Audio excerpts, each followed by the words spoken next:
Escuchen la palabra de Dios. Colosenses capítulo 1, comenzando en el versículo 9, y dice así: Por lo cual, también nosotros, desde el día que lo oímos, no cesamos de orar por vosotros, y de pedir que seáis llenos del conocimiento de su voluntad en toda sabiduría e inteligencia espiritual, para que andéis como es digno del Señor, agradándole en todo, llevando fruto en toda buena obra, y creciendo en el conocimiento de Dios, fortalecidos con todo poder, conforme a la potencia de su gloria, para toda paciencia y longanimidad, con gozo, dando gracias al Padre, que nos hizo aptos para participar de la herencia de los santos en luz, el cual nos ha librado de la potestad de las tinieblas y trasladado al reino de su amado Hijo, en quien tenemos redención por su sangre, el perdón de pecados. Amén. Vamos a orar una vez más. Padre, mientras continuamos aquí adorándote en esta mañana, Señor, una vez más pedimos que tomes control. Es más, Señor, gracias te damos porque sabemos que estás en control, porque tú eres un Dios soberano. Ayúdanos a creer en eso y a descansar en eso, Señor. Y Padre, yo te pido que sea tu Espíritu Santo hablando a través de mí, Señor. Que sea tu Espíritu Santo abriendo corazones y oídos para así recibir tu palabra, Señor. Anhelamos más de ti. Sabemos que tú te revelas a nosotros por medio de tu palabra. Entonces, haznos un pueblo humilde, Señor. Humilde y dispuesto a escucharte y obedecerte. En nuestra capacidad no podemos, Señor, como escuchamos nuestros hermanos mencionar, en nuestra carne no podemos, Padre, pero con corazones dispuestos y humillados, tú puedes edificar la casa. Entonces por eso clamamos a ti, Señor, y pedimos que sea tú ministrando en esta mañana. Lo pedimos en el nombre de Jesús. Amén. Se pueden sentar, hermanos.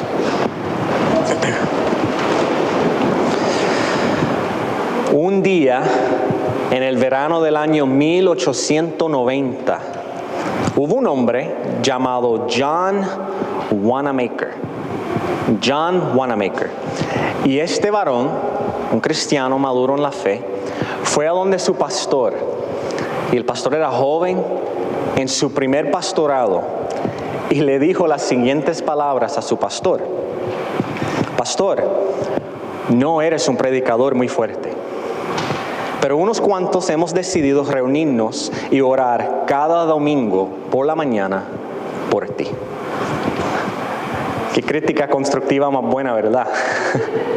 Se puede imaginar. Pero ¿qué pasó? Esa reunión de oración en los domingos a la mañana llegó a incluir más de 1,000 personas. Fue creciendo y creciendo. ¿Y saben qué pasó? Adivinen qué sucedió.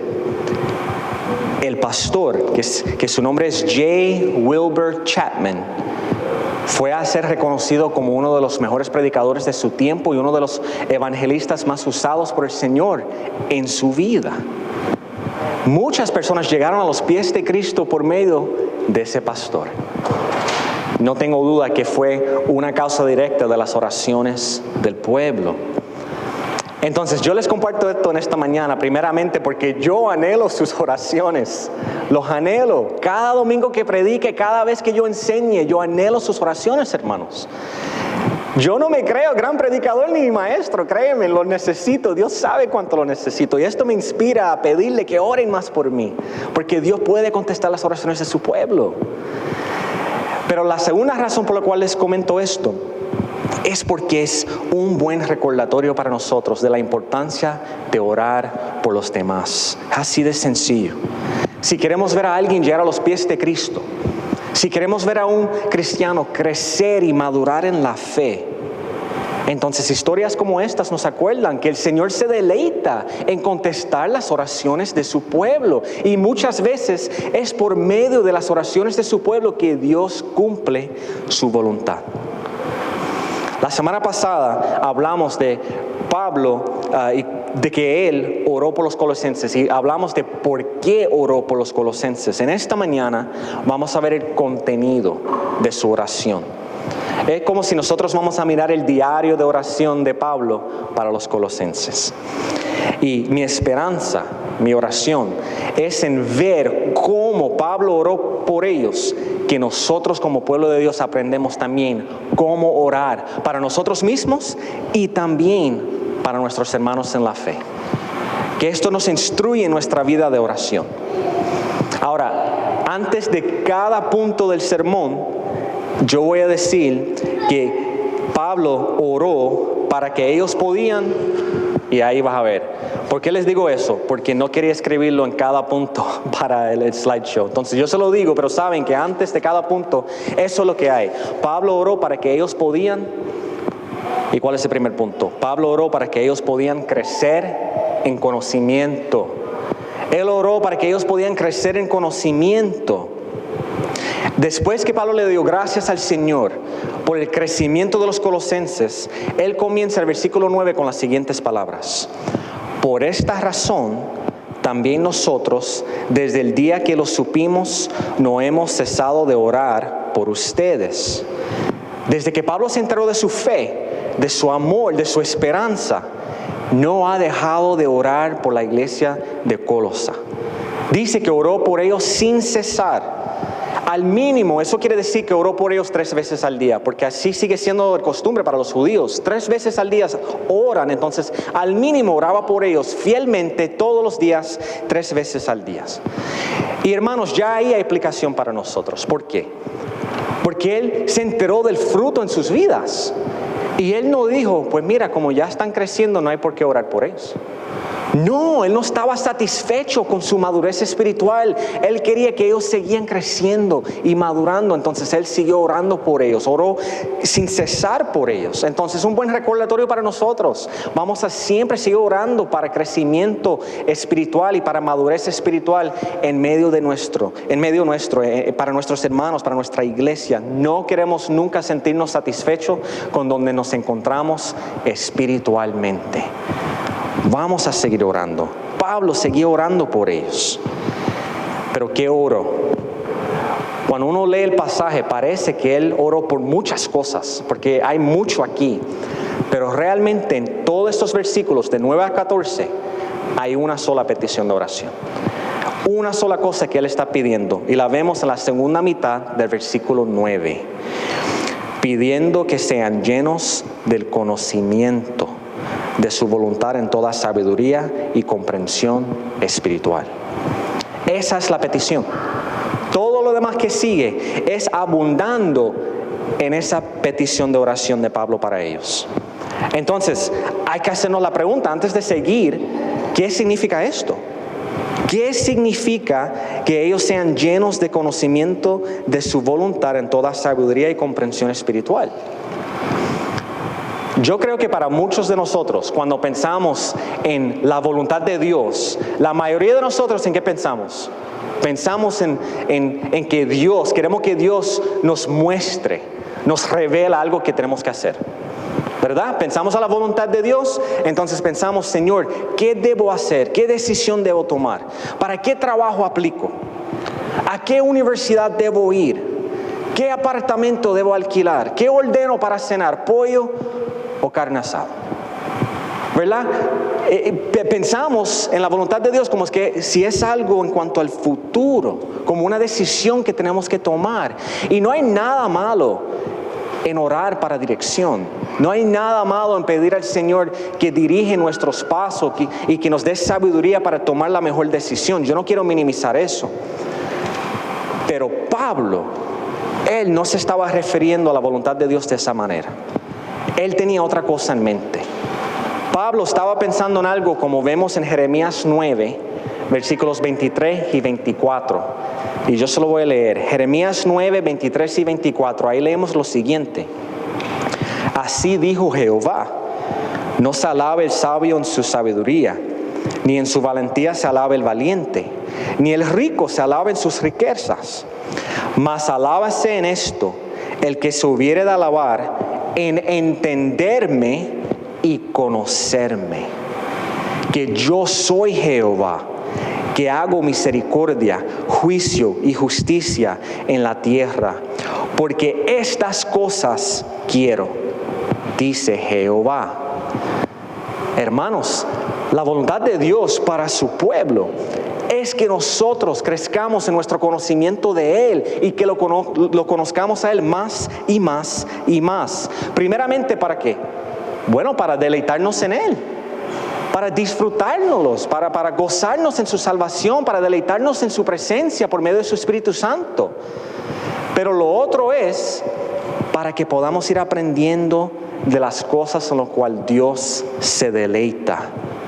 Como acabamos de leer en Jeremías 9, Él dice, porque estas cosas quiero. Entonces necesitamos conocer más al Señor para ir aprendiendo qué cosas quiere el Señor. Qué cosas honra a Dios, en qué se deleita el Señor para nosotros entenderlos y así aplicarlos en nuestras vidas. Entonces, en las palabras de un teólogo, el enfoque de Pablo aquí es en lo que Dios se deleita y en lo que Dios se complace. A eso se refiere conocer la voluntad de Dios. Conocer las cosas en que Dios se deleita y las cosas en que Dios se complace. Y vean que Pablo dice que este conocimiento es espiritual. Esta sabiduría y entendimiento es espiritual.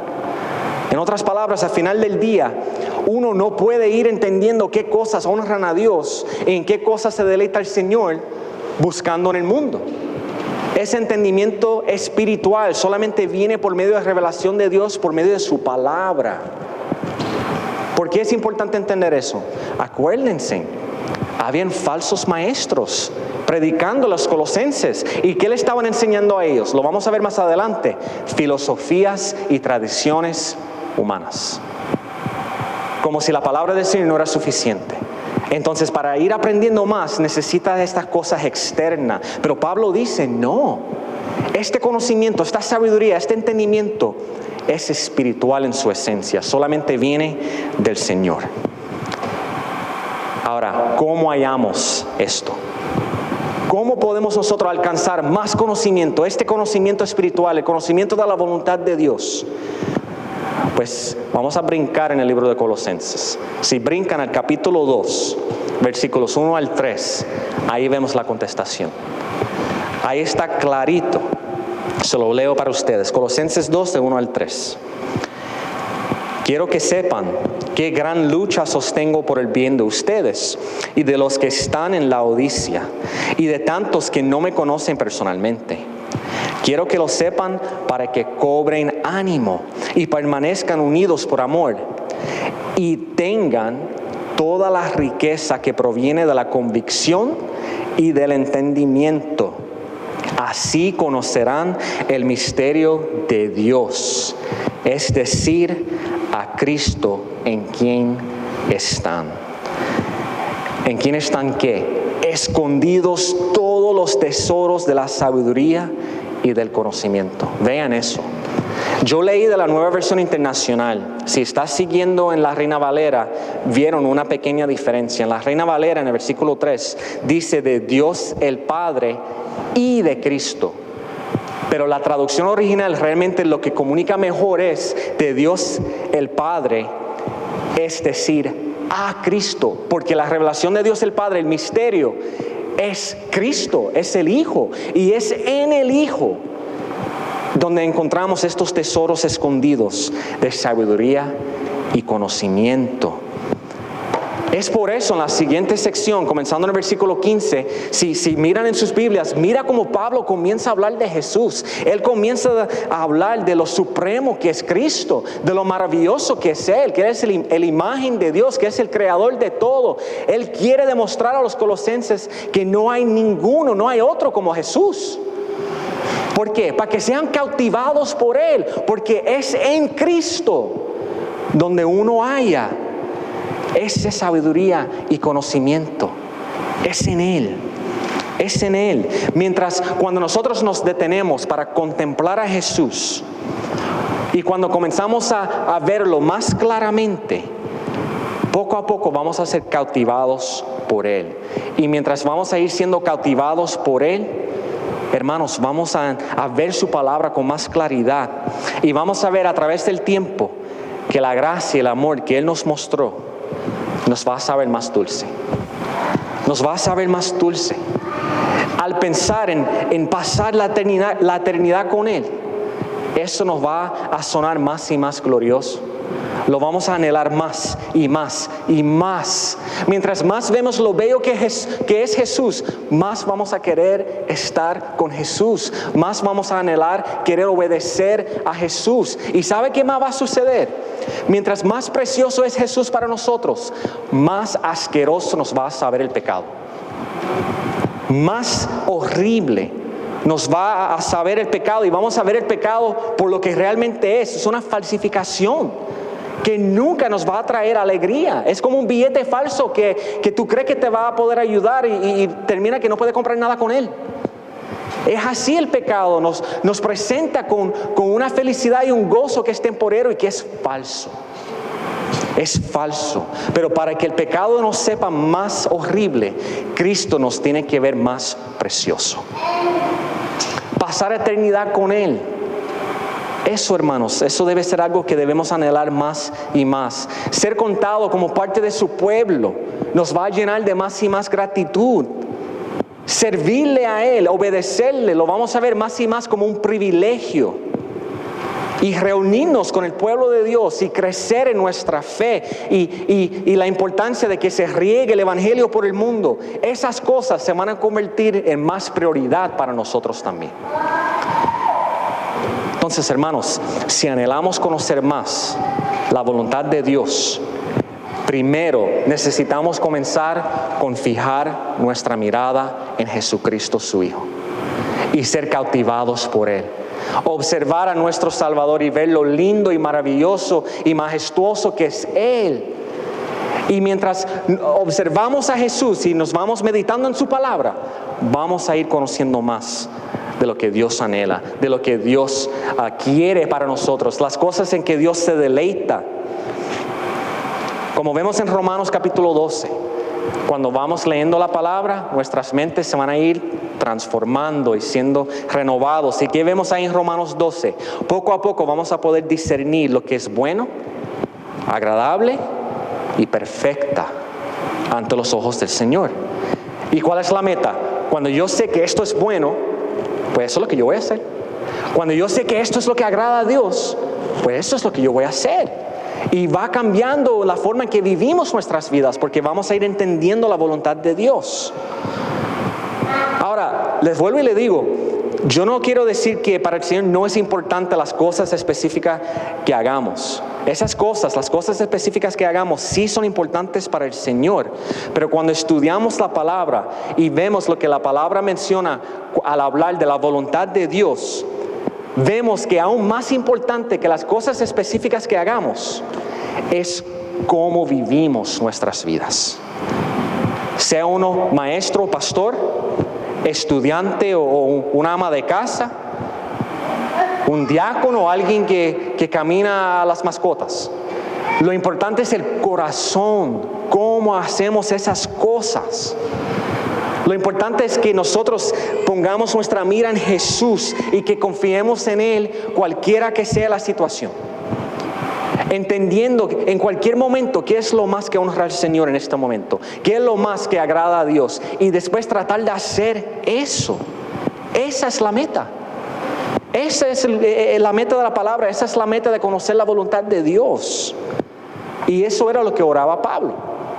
Él estaba orando eso para los colosenses, y nosotros debemos orar eso para nosotros mismos y para nuestros hermanos en la fe.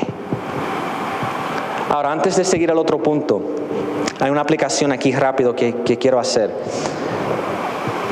Te das cuenta que Pablo, él se enteró de cómo los colosenses estaban creciendo, cómo estaban dando fruto, estaban siendo bendecidos por el Señor. Y eso lo movió a él ¿a qué? A orar por ellos y a pedir que ese crecimiento puede continuar. En otras palabras, su reacción no fue esto. Él no fue a donde el Señor y dijo: Señor, pero ¿y yo? Ellos están creciendo, siendo bendecidos, yo todavía estoy aquí en la cárcel. ¿Te olvidaste de mí? O Señor, ellos están creciendo, pero yo llevo tiempo orando por mi familia, yo llevo tiempo orando por esta persona y en su vida yo no veo cambio ni crecimiento. ¿Te olvidaste de ellos? Él no reaccionó así. No fue su reacción.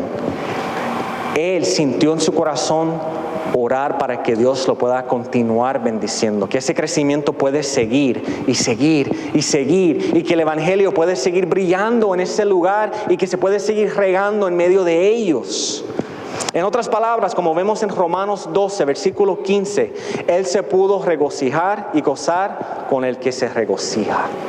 Él pudo deleitarse en el gozo de ellos con ellos. ¿Cómo es posible que Pablo reaccionó así? Porque él sabía, y él confiaba en el Señor de que esto era una realidad, lo que te voy a decir, de que aunque él seguía en la cárcel, Dios estaba en control de sus circunstancias. Él no dudaba del control de Dios sobre su vida, ni dudaba del control de Dios sobre la vida de otras personas por quien él estaba orando.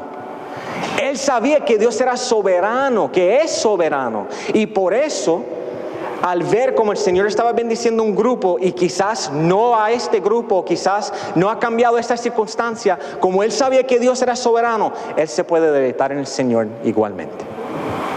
Él pudo deleitarse en eso y pedir a Dios que él pudiera seguir bendiciendo a esos hermanos.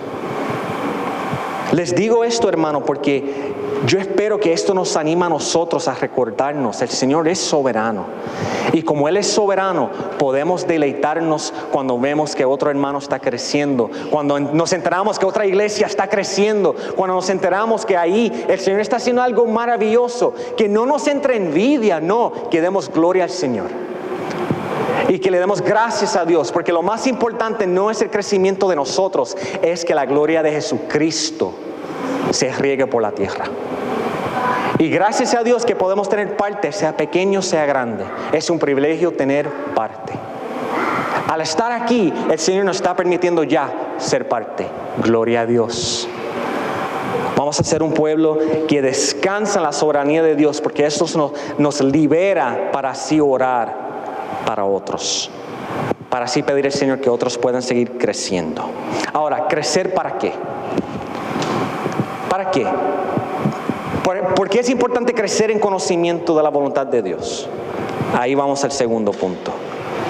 Pablo oró para que ellos también pudieran aplicar su conocimiento. Para que ellos pudieran aplicar su conocimiento. Pablo oraba no solamente para que ellos podían entender algo, sino para que ellos también podían hacer algo. Escuchen al principio del versículo 10. ¿Para qué él está orando esto? Para que andéis como es digno del Señor, agradándole en todo. Para que andéis, ¿verdad? Para que andéis, eso es, para que ellos caminen den vueltas y eso es todo. No, es una metáfora, es para que puedan vivir tus vidas de tal forma de que en todo puedes ser contado como digno del Señor. Que en todo lo que vayas a hacer puedes agradarle a Dios. Pablo sabía que cuando uno llega a los pies de Cristo, su identidad cambia. Nuestra identidad cambia inmediatamente. Cuando el Señor nos salva, en ese momento ya nuestra identidad no es uno que está muerto espiritualmente. Ya somos vivos en Cristo. Somos contados como hijos y hijas de Él. Somos santos. Nuestra identidad espiritual es inmediato. Eso cambia inmediatamente. Pero, aunque eso sea así, Pablo también sabía que este lado del cielo vamos a tener dificultad en obedecer al Señor. Es una lucha honrar a Dios, porque vivimos en cuerpos de carne. Vivimos en cuerpo que anhela pecar y anhela ser egoísta y anhela lo que anhela. Entonces, por esto, Pablo oraba para que ellos podían crecer en el conocimiento de la voluntad de Dios, para así aplicarlo en su vida, para así vivirlo.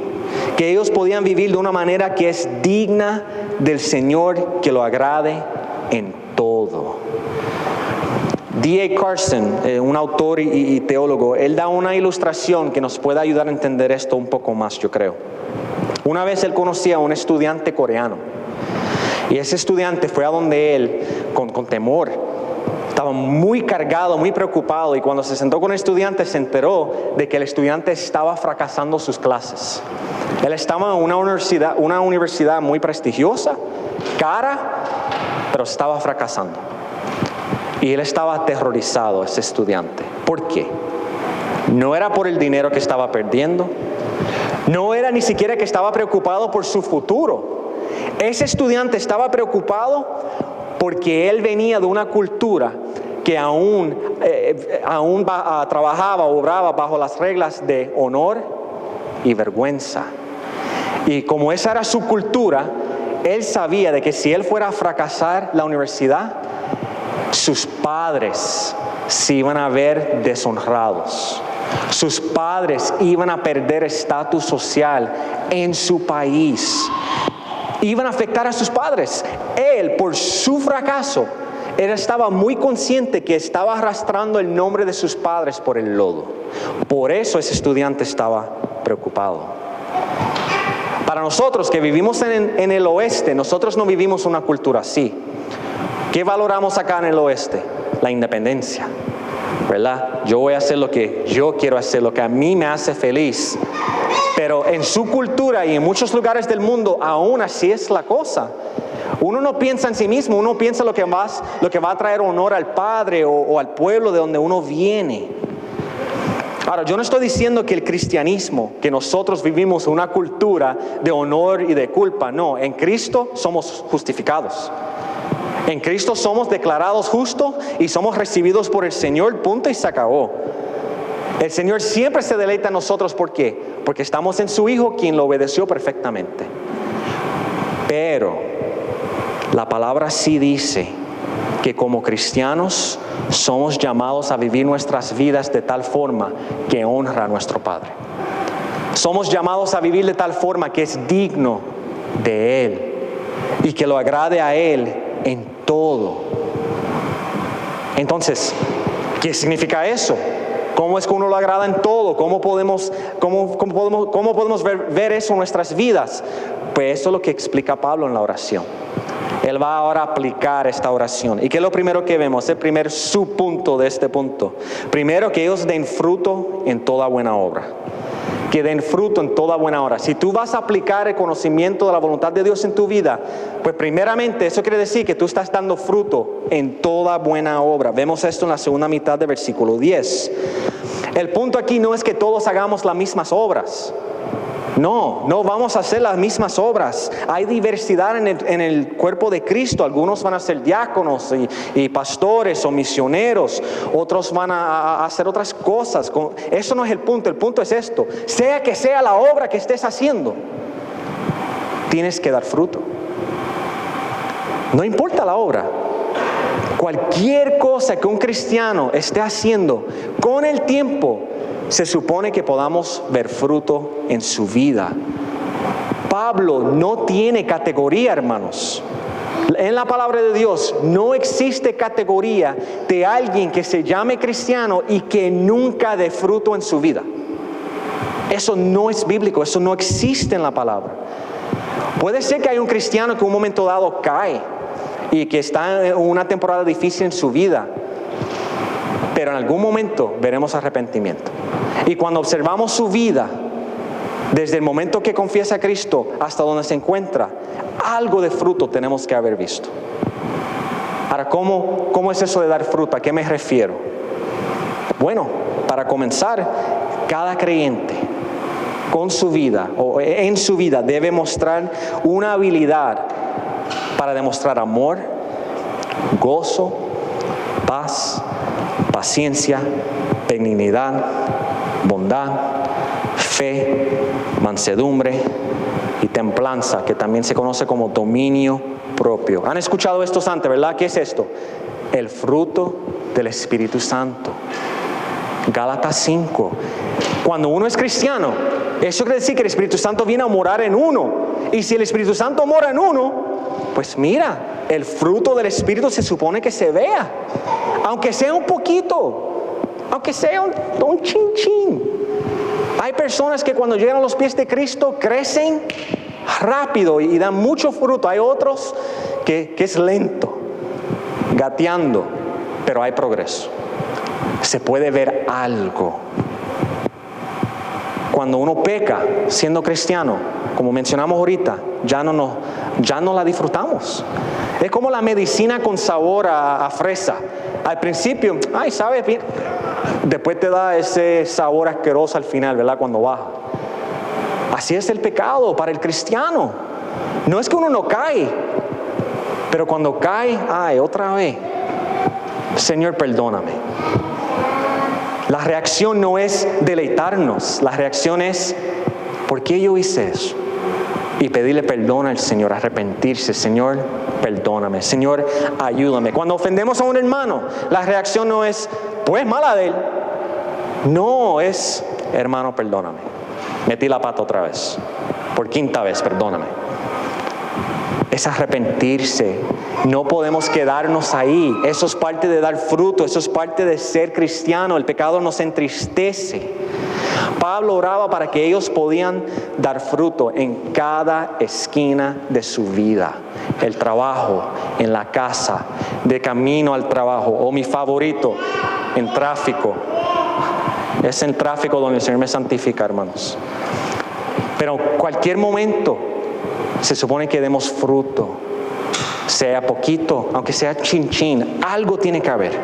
Él oró eso para los creyentes de Colosa, debemos orarlo para nosotros y para nuestros hermanos en la fe. Segundo, ¿qué más? ¿Cómo se ve esto? ¿Cómo se aplica esto? Pablo oró para que su obediencia lo llevara a más conocimiento. ¿Por qué? Porque el conocimiento produce más obediencia. Y esa obediencia te trae ¿a qué? Más conocimiento. Es un ciclo. Es un ciclo. Escuchen de nuevo versículo 10. Para que andéis como es digno del Señor, agradándole en todo, llevando fruto en toda buena obra y creciendo en el conocimiento de Dios. Ya Él comenzó orando para que ellos pudieran recibir conocimiento de la voluntad de Dios. Esto nos lleva a la acción. Y ahora estamos viendo que cuando uno obedece, uno recibe y entiende más. Y al entender más, uno obedece más. En Juan capítulo 7, versículo 17, vemos unas palabras que habló Jesús que comunica esto mismo. El que esté dispuesto a hacer la voluntad de Dios, reconocerá si mi enseñanza proviene de Dios o si yo hablo por mi propia cuenta. En otras palabras, Jesús estaba enseñando, si tú obedeces lo que te estoy diciendo, tú vas a ver con tus propios ojos, tú vas a experimentar en tu propia vida que lo que yo te estoy diciendo es verdad de Dios. Que yo no estoy hablando por mi propia cuenta, por mi propia autoridad, sino lo que yo mando, lo que yo estoy diciendo es del Señor mismo. En otras palabras, realmente es para tu bien y realmente es para la gloria del Señor. Muchas veces vemos los mandatos de Dios como barreras, ¿verdad que sí? Si somos honestos, hay momentos en que nosotros quisiéramos hacer algo y sabemos que va en contra de la palabra y lo vemos como una barrera, como un límite. No nos gustan los límites, no nos gustan las barreras, pero son necesarias, son para nuestro bien, son necesarias para nuestra fe y nuestra seguridad y nuestra madurez y salud espiritual. Imagínense en un día que un pez dice, yo estoy cansado de vivir en el agua. Me apesta. Yo quiero vivir como a mí me dé la gana vivir. YOLO. Yo voy a vivir como yo quiero vivir porque es mi vida y solamente tengo una. Entonces ya no voy a quedarme en el agua. Yo me voy a caminar en la tierra. Hermanos, ¿qué va a pasar con ese pez? ¿Qué va a pasar? Se va a morir. Se va a morir. ¿Por qué? Porque Dios en su sabiduría no creó al pez para andar en la tierra. Ese límite que el Señor impuso en la vida de ese pececito es para su bien. Es en el agua. Al ser limitado al agua, es ahí donde el pez va a hallar crecimiento y gozo y felicidad. Ese límite de Dios es para el bien del pez. Pues mira, igualmente para nosotros, el Señor nos creó Somos criatura de Él y por lo tanto Él tiene derecho para decir cómo nosotros debemos vivir nuestras vidas. Y esos límites, su palabra, sus mandamientos que Él pone para nosotros obedecer, son para nuestro bien. Cuando Dios nos manda a ser satisfecho, ¿verdad? Contentment, tener contentamiento con las cosas, no codiciar, es porque es para nuestro bien. Cuando el Señor dice en su palabra, no tengas relaciones fuera del matrimonio, es para nuestro bien. Cuando Dios diga en su palabra, mira, tienes que dar prioridad a reunirte con la iglesia, tienes que dar prioridad a estar con los hermanos en la fe, no prioridad a las cosas del mundo, hermanos, eso es para nuestro bien. Esos mandamientos nos ayudan a dar fruto cuando nos sometemos a ellos. Entonces realmente estamos viviendo una forma que no solamente honra a Dios, pero una forma que nos permite a nosotros sentir gozo y sentir el propósito que Dios tiene para nosotros, que es vivir para Él, no vivir para nosotros mismos. ¿Cuántas veces hemos escuchado de las personas ricas que tienen todo y que hacen que le dé la gana, lo que le dé la gana, y al final del día no tienen ni gozo? Sienten como que su vida no tiene propósito. ¿Por qué es eso? Porque el gozo y el propósito no se encuentra en hacer lo que uno quiere hacer, se encuentra en Jesucristo y en reconocer que Él es Señor de nuestras vidas. Y cuando vivimos como para Él, de acuerdo a su palabra, como Él nos manda a vivir, ahí encontramos nuestro propósito y ahí podemos disfrutar de un gozo que es verdadero y duradero. Es en Él. Pablo está orando para que los colosenses podían entrar en ese ciclo y quedarse en ese ciclo. Obedece para que tú puedas ver que esto es bueno. Y al ver que es bueno, al disfrutártelo, tú vas a anhelar conocer más. Te hace más dispuesto a seguir creciendo. Y cuando aprendes más del Señor, obedécelo también. Y sigue por ahí para abajo. Entonces, una buena pregunta que nos debemos hacer, hermanos. Si eres cristiano, pero tú te sientes estancado en tu vida espiritual, como que no has crecido, te sientes ahí estancado, no puedes dar paso.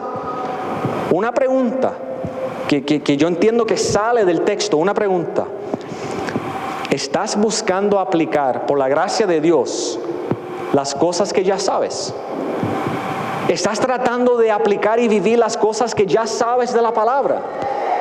¿O es que te las sabes, pero aún quieres vivir como tú quieres vivir? Tú quieres hacer las cosas como tú las quieres hacer, en vez de doblar la rodilla ante el Señor y reconocer que Él conoce lo que es mejor y reconocer que sus mandamientos es por amor para nosotros y es para nuestro bien. A veces no podemos seguir creciendo porque ni siquiera estamos aplicando lo que ya sabemos. Y yo me apunto. Por eso necesitamos aprender de esta oración y orar esto para nosotros mismos y para nuestros hermanos en la fe. No es simplemente aprender, es aplicar. ¿Para qué? Para seguir aprendiendo, para seguir aplicando. Y en el camino descansar de que Dios sabe lo que hace, que su palabra y sus mandamientos son para nuestro bien. Otra aplicación aquí que vemos de Pablo, otro subpunto. Pablo oró para que podían recibir fortaleza para perseverancia y paciencia. Y en la Reina Valera yo creo que dice longanimidad. Esa palabra es muy buena, es una buena traducción. Específicamente, ¿qué está orando Pablo? Que sean fortalecidos con todo poder, conforme a la potencia de su gloria, para toda paciencia y longanimidad con gozo. Longanimidad es la capacidad de mantenerse fiel aún en medio del sufrimiento. Es seguir siéndole fiel al Señor aún cuando está sufriendo. Entonces, ¿por qué los cristianos necesitamos tanta poder? Poder conforme a su gloria, a la potencia de su gloria. Estamos hablando de la gloria y el poder de Dios. ¿Por qué necesitamos tanto poder? Hermanos, porque somos unos pecadores frágiles. Porque somos pecadores frágiles y muy inconsistentes. Y si no es por el poder de Dios, no podemos honrarlo, no vamos a poder obedecerle, no vamos a poder ni siquiera obedecer lo que vemos aquí. Necesitamos la gracia del Señor y el poder del Señor cada momento de nuestras vidas. Esto nos acuerda de nuestra debilidad y nuestra necesidad del Señor, porque lo necesitamos a Él. Y vean que es perseverancia, longanimidad y paciencia. ¿Cuál es la diferencia? Pues mira, a veces hay momentos difíciles y esos momentos difíciles es un accidente, una enfermedad, lo que sea, algo que pasa en un momento. Uno como que lo puede superar con la gracia de Dios. Pero hay otras situaciones que no son de un momento, son de por años. Y lo que uno necesita ahí no solamente es longanimidad, es paciencia. Moisés es un ejemplo bíblico. Cuando él estaba enfrentando a Faraón y llegaron esas plagas y suelta al pueblo y no lo voy a soltar. Él, por la gracia de Dios, él pudo perseverar ese evento. Pero cuando estaban en el desierto, por años y años y años, él perdió la paciencia con el pueblo de Dios. Y él le dio a la roca y él no pudo entrar a la tierra prometida. Perseveró en su pelea con Faraón, pero cuando hacía falta paciencia para algo largo y duradero, cayó. Y nosotros también caemos. Por eso necesitamos el poder del Señor para enfrentar todo tipo de situación.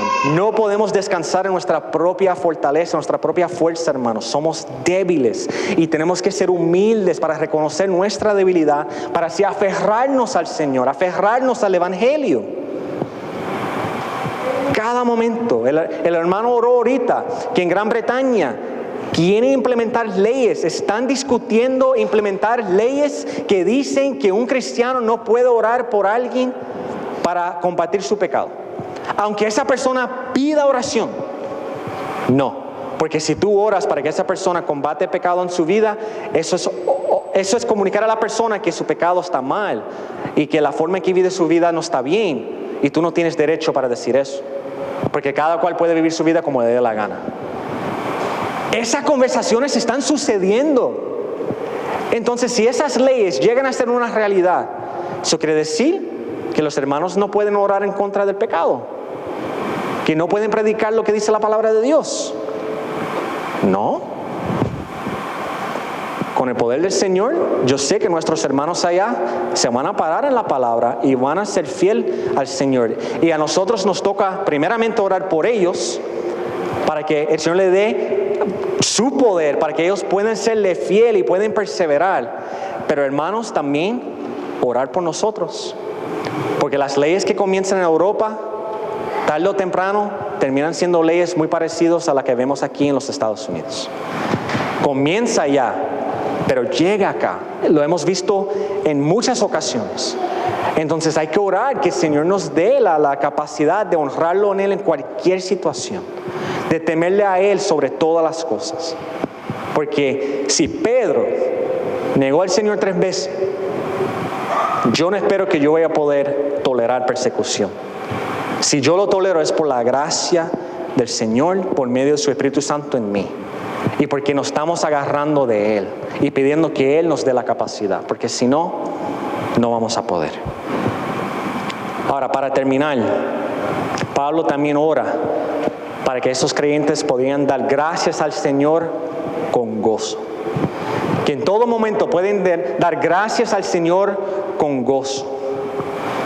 ¿Por qué? Dar gracias, ¿por qué? ¿Por qué nosotros debemos dar gracias siempre a Dios? Y no solamente darle gracias, sino darle gracias con gozo. Pues eso nos lleva al último punto. El último punto. Pablo ora para que ellos se recuerden de la gracia de Dios.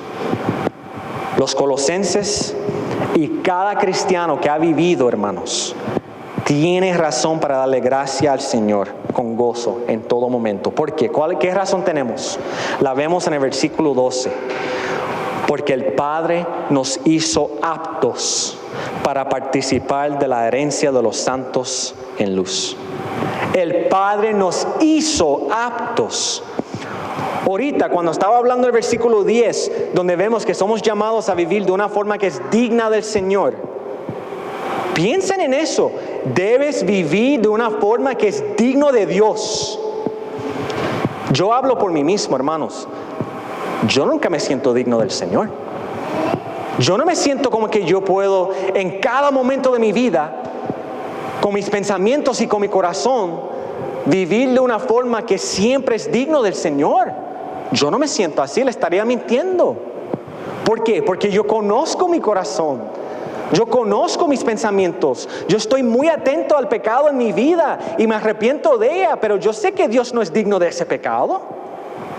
Entonces, ¿cómo es que uno puede andar de una forma que es digna del Señor? Aquí vemos la contestación, porque el Padre mismo nos hace apto. El Padre mismo nos califica para así vivir de una forma que es digno de Él. Eso es la gracia de Dios, hermanos. ¿Por qué? ¿Cómo es que el Señor nos califica a nosotros? ¿Porque somos tremendos? No. Nos califica a nosotros porque sabe que nuestra fe está en su Hijo, quien murió por nuestros pecados. Y Él sí es tremendo, Él es perfecto. Y cuando nosotros estamos en Cristo, somos calificados, somos aptos, no por nuestra propia capacidad, sino por la obediencia de Jesús y su justicia que Dios aplica a nosotros. Esa es la única forma, hermanos, que nosotros vamos a poder dar fruto en nuestras vidas. ¿Cómo damos fruto en nuestras vidas? Estando arrodillados en nuestros corazones. Reconociendo en cada día que somos pecadores que necesitan ser salvados, y en cada momento agarrándonos del Señor y pidiendo al Señor que nos dé la gracia para agradarle, y creyendo que en Cristo ya somos justificados y que su Espíritu Santo mora en nosotros y por lo tanto nos capacita para poder obedecerle. Él venció el pecado ya por nosotros. No somos esclavos al pecado ya. Gloria a Cristo. Entonces en Él somos aptos. En Él el Padre nos ha calificado. Y así podemos vivir para su gloria y su honra. Y yo creo que Pablo sabía que habían personas que iban a leer esto y iban a pensar: ay, sí, el Padre a mí me ha calificado porque Él ve lo tremendo que yo soy. Él me calificó porque yo soy el más obediente. Y Pablo no deja lugar para eso. ¿Por qué? Mira lo que escribe en el versículo 13 y 14. En el 13 y el 14, él explica lo que quiere decir. El cual nos ha librado, hablando del Padre, el cual nos ha librado de la potestad de las tinieblas y trasladado al reino de su amado Hijo, en quien tenemos redención por su sangre, el perdón de pecado. Hermanos, nosotros fuimos librados. No nos libramos a nosotros mismos. Nosotros fuimos trasladados. No nos trasladamos a nosotros mismos. Bueno, si prestamos atención en el versículo 9, Pablo comienza ya hablando de la gracia de Dios. Porque, ¿qué dijo en el versículo 9? Que sean llenos. Tú no te llenas a ti mismo. Que sean llenos es por la gracia de Dios. Es con la ayuda del Señor. ¿Y cómo comienza esto? Por medio de fe en Jesucristo. ¿Y cómo sigue esto? Fijando nuestra mirada en Cristo, en quien está esos tesoros escondidos. Comienza con el Evangelio y sigue con el Evangelio y termina con el Evangelio de Jesucristo. Es por gracia. Por eso nos toca humillarnos y aferrarnos al Señor. Comenzamos hablando de ese pastor J. Wilbur Chapman.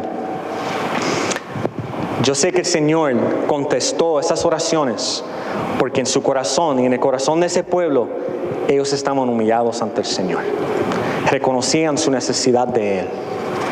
Hermanos, vamos a orar para tener un corazón similar. Vamos a pedir esas palabras de Pablo para los colosenses, a pedir al Señor que sea así en nuestras vidas. Que nosotros podamos crecer en conocimiento de la voluntad de Dios para aplicarlo en nuestra vida y recordarnos que en cada momento es por la gracia de Dios, para que Él reciba toda la gloria y toda la honra. Si no conoces a Cristo,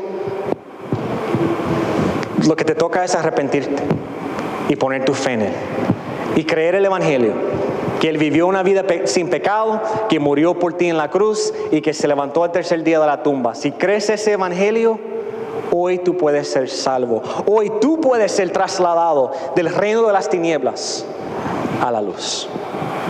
Hoy puede ser el día de salvación, pero es por medio de fe en su Hijo. Si quieres hablar más de eso, me encantaría hablar contigo después del servicio. Amén. Vamos a orar, hermanos, para cerrar. Padre, gracias te damos una vez más por tu palabra. Gracias por el evangelio, Señor. Gracias por la esperanza que tenemos en tu Hijo Jesucristo, Señor. Es en Él nada más que somos redimidos, que somos perdonados. Bendito eres. Pedimos que esta palabra que fue sembrada dé fruto, Señor. No solamente en el corazón de todo aquel que te conoce, sino también aquellos que no te conocen, Señor. No permita que el enemigo robe esta semilla, Padre, sino que dé fruto al 100%. Gracias, Padre, porque tú nos has permitido llegar hasta aquí para escuchar de tu palabra. Bendito eres. Pedimos esto en el nombre de Jesús. Amén.